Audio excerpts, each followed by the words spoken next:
पूर्वक तुम्हें ऐसी सीख दूंगा कि जिससे तुम कभी कहीं भी ऐसा कर्म नहीं कर सकोगे।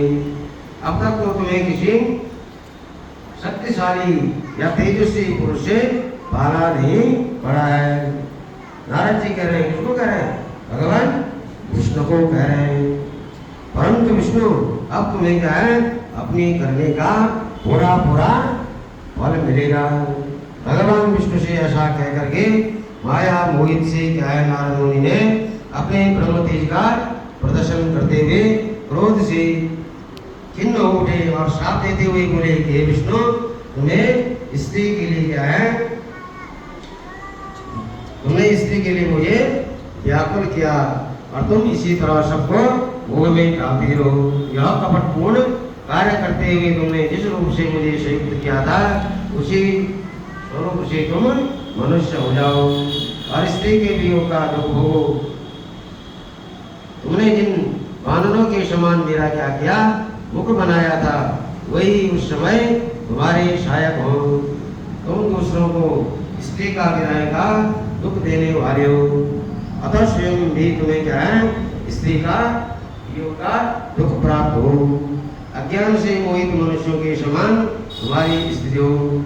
और अज्ञान से मोहित हुए नारद जी ने क्या किया, मोहावश भगवान श्री हरि को जब इस तरह का श्राप दिया तो तब उन्होंने क्या किया, भगवान आशुतोष की माया की प्रशंसा करते हुए उस श्राप को स्वीकार कर लिया। इसलिए भगवान विष्णु ने और महालीला करने वाले विष्णु ने अपनी इस विश्वमोहनी माया को, जिसके कारण क्या है, ज्ञानी नारद मुनि भी मोहित हो गए थे, खींच लिया इसको नारद को।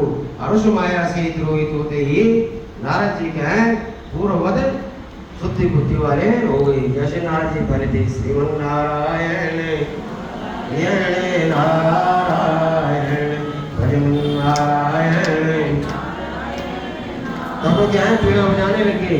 पहले तो क्या थे, सिर्फ एक ही मन में क्या था, संकल्प था कि इस श्रीमती को मैं कैसे प्राप्त करूं। जब प्राप्त नहीं तब क्रोध आने से, इसलिए तो कहते हैं क्रोध कभी नहीं करना चाहिए। क्रोध क्या है, परिवार का बेड़ा पार कर लेता है। कहने का मतलब ये है कि जब उन्हें पूर्वत ज्ञान प्राप्त हो गया और उनकी सारी व्याकुलता जाती रही, इससे उनके मन में एक बड़ा विस्मय हुआ और वो अधिकाधिक पश्चाताप करते हुए बार बार अपनी निंदा करने लगे। उस समय उन्होंने ज्ञानी को भी मोह में डालने वाली भगवान शंभु की माया की सराहना की और यह जान करके माया के कारण ही मैं ब्रह्म में पड़ गया। यह सब कुछ मेरा क्या है, माया जनित ब्रह्म ही था। तो वैष्णव शिरोमणि नारद जी भगवान विष्णु के चरणों में गिर पड़े। तो भगवान श्री हरि ने उन्हें उठा करके खड़ा कर दिया और उस समय अपनी दुष्ट बुद्धि नष्ट हो जाने के कारण वे योगी बोले कि हे नाथ, माया से मोहित होने के कारण मेरी बुद्धि क्या है, विकट हो गई, नष्ट